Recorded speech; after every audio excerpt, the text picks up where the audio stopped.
2 days to go until the election. This is titled United We Stand, Pygmies on the Shoulders of Giants. The reading today from Luke is one of my favorites.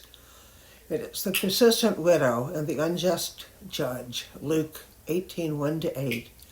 Then Jesus told them a parable about their need to pray always and not to lose heart. He said, in a certain city there was a judge who neither feared God nor had respect for people. In that city, there was a widow who kept coming to him saying, "Grant me justice against my opponent." For a while he refused, but later he said to himself, "Though I have no fear of God and no respect for anyone, yet because this widow keeps bothering me, I will grant her justice, so that she may not wear me out by continually coming." And the Lord said, "Listen to what the unjust judge says. And will not God grant justice to his chosen ones who cry out to him day and night? Will he delay long in helping them?" The widow in the parable keeps knocking at the door, escalating each time she cries to get a hearing. We know nothing about her, what her circumstances are. All we know is that she has a passion for justice and will not stop knocking until she's been heard. We have no idea how long this might have gone on, but it went on until the judge, defeated, finally heard her request and granted it. I've been that widow more than once, as I expect anyone hearing this has been.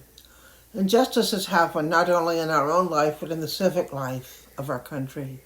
Witness the first slave ships arriving in 1619, the Emancipation Proclamation in 1863, the immediate pushback with the years and years of Reconstruction, where the proclamation was simply ignored, and racism, including random after Sunday meeting lynchings, blocking votes, kept going on and on. The Civil Rights Act of 1965 tried yet again to remediate the gross and glaring injustice, while local school boards today are trying to erase the true history of slavery, while banning offensive books right and left. So with a crucial election coming up, which may very well determine the direction this country takes for the future, might well do to take a look back. The women's rights movement has a long history, with the outcome hanging in the balance 2 days from now for our children and grandchildren. Susan B. Anthony was a leading proponent for the rights of women to vote and the movement towards equality, which was finally solidified in the Seneca Falls Convention of 1869.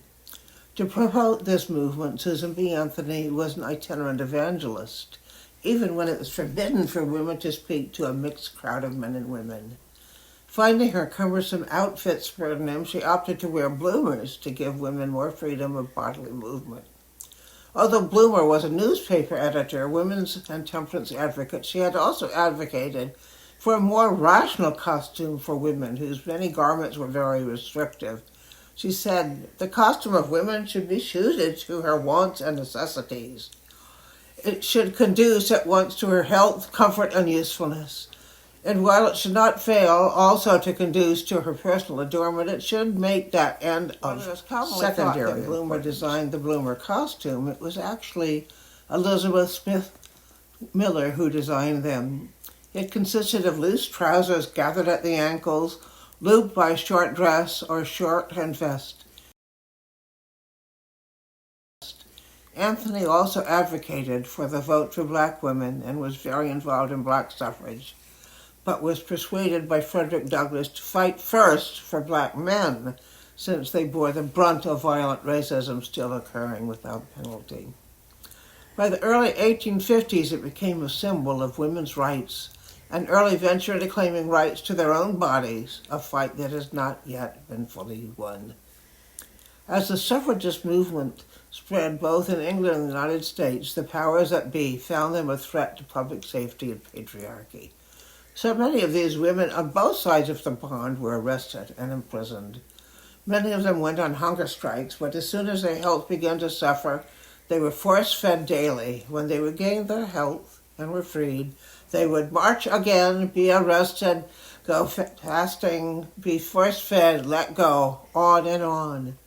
Sounds a little bit like the persistent widow. There are lots of photos and paintings of this barbarous practice. It is hard to look at For me, though, the biggest horror is that of the 4 people holding this woman down to force feed and torture her and other members of her sex, keeping them in chains, both literal in this case and political, as the ERA kept being introduced and voted down. It was women who held them down.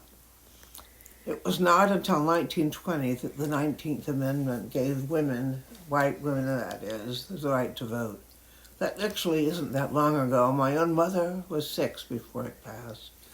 When I did home health care, one of my clients was a teenager when the amendment passed.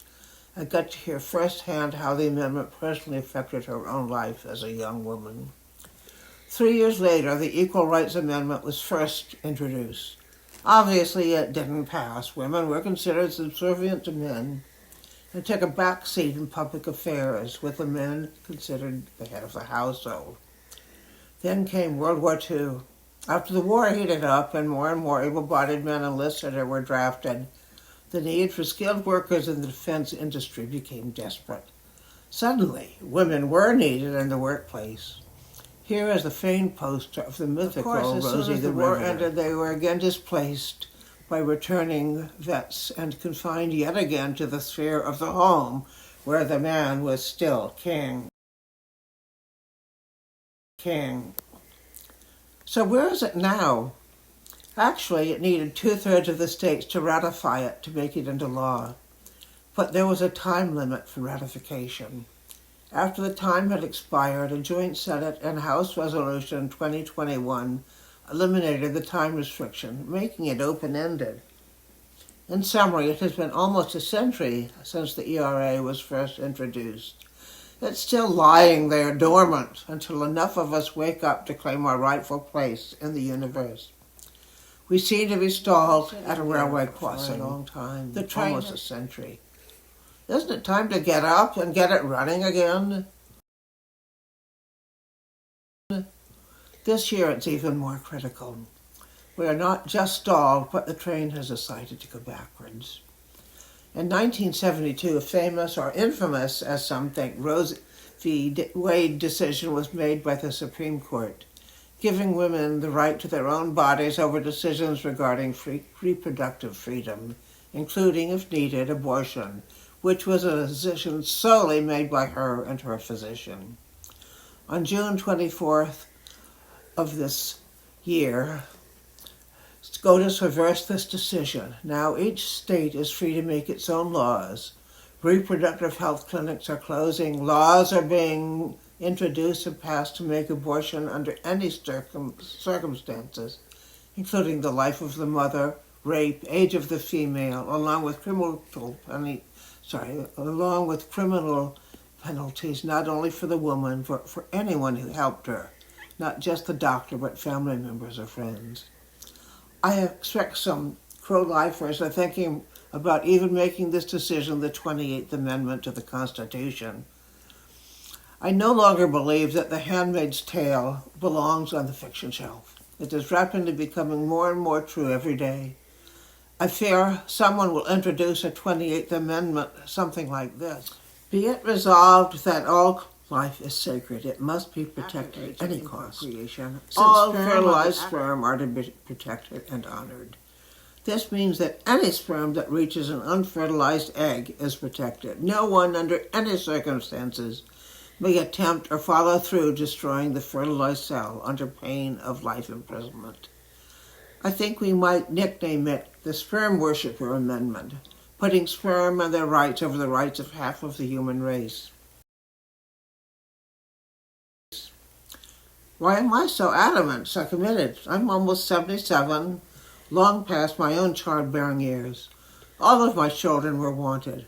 Just look a moment at the picture below and you will understand why. My 19-year-old granddaughter Tori, on the left, is hanging on to a piece of rock. No foothold, a long fall if she slips. I, of course, wanted her to be safe, but now in this picture she is just hanging over space.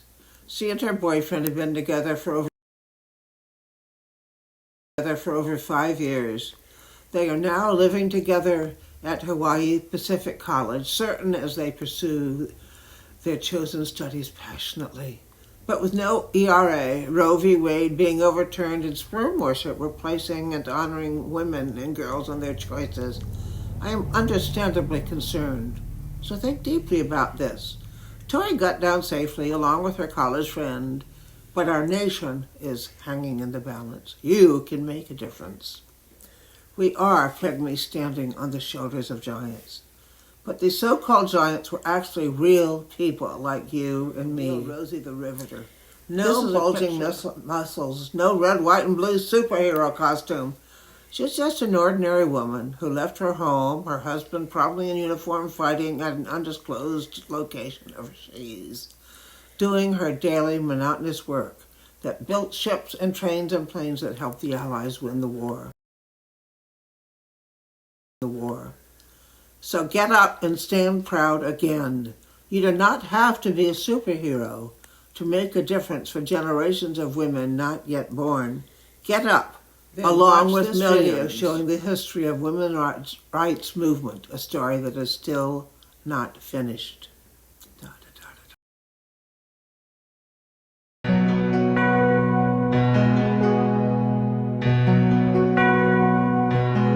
I am standing on the shoulders of the ones who came before me. I am stronger for their courage. I am wiser for their words. I am lifted by their longing for a fair and brighter future. I am grateful for their vision, for their toiling on this. The topic of voting rights is hot. Who should vote? Who can't vote and why? Well, I'm here to tell you that U.S. women have had the right to vote for over 100 years. The job of equality isn't finished, and we're in the process of passing the torch and adding to our accomplishments with a position that's stronger than ever. I'm Marguerite Kearns, granddaughter of voting rights activists, and in my memoir, An Unfinished Revolution, from SUNY Press, I'm passing the torch of freedom and equality by telling the story of my grandparents, Edna and Wilmer Kearns. They were peace and voting rights activists over 100 years ago. My grandparents believed in equality, human rights, and women voting.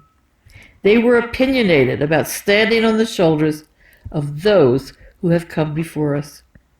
But the ranks are thinning of those who remember what it was like before and after the passage and ratification of the 19th Amendment to the U.S. Constitution in 1920.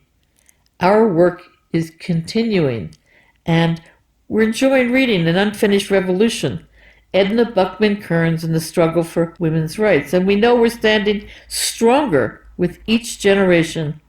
The idea of passing a torch of inspiration from one generation to another is part of American history. In 1915, women activists in New York, New Jersey, and Pennsylvania carved a torch out of wood.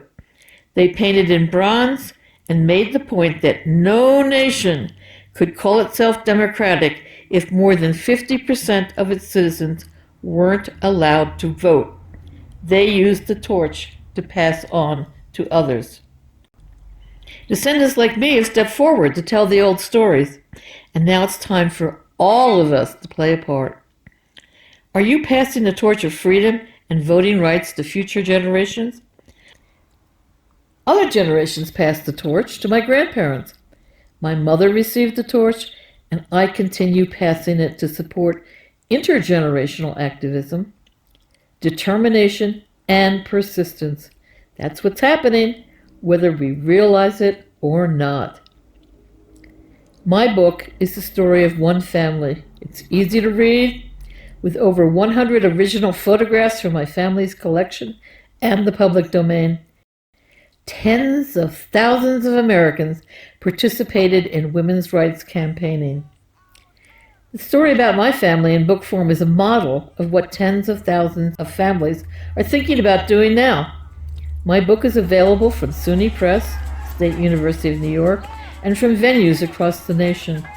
What one generation doesn't finish, the next generation carries on. Join us. The clock is ticking. I will work a little longer, and my shoulders will be there to hold the ones who follow me. My shoulders will be there to hold the ones who follow me.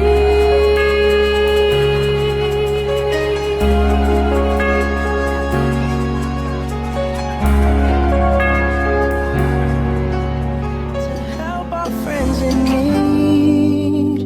You can count on me like 1, 2, 3. I'll be there. And I know when I need it, I can count on you like 4, 3, 2, and you'll be there. We are called to help our friends in need. You can count on me like 1, 2, 3. I'll be there. And I know when I need it, I can count on you like 4, 3, 2, and you'll be there. If two Dodsons can figure out how to do it, so can you. United we stand, pygmies on the shoulders of giants. So go vote. It is our time to both honor our foremothers and provide for our daughters and granddaughters. Go vote. It matters.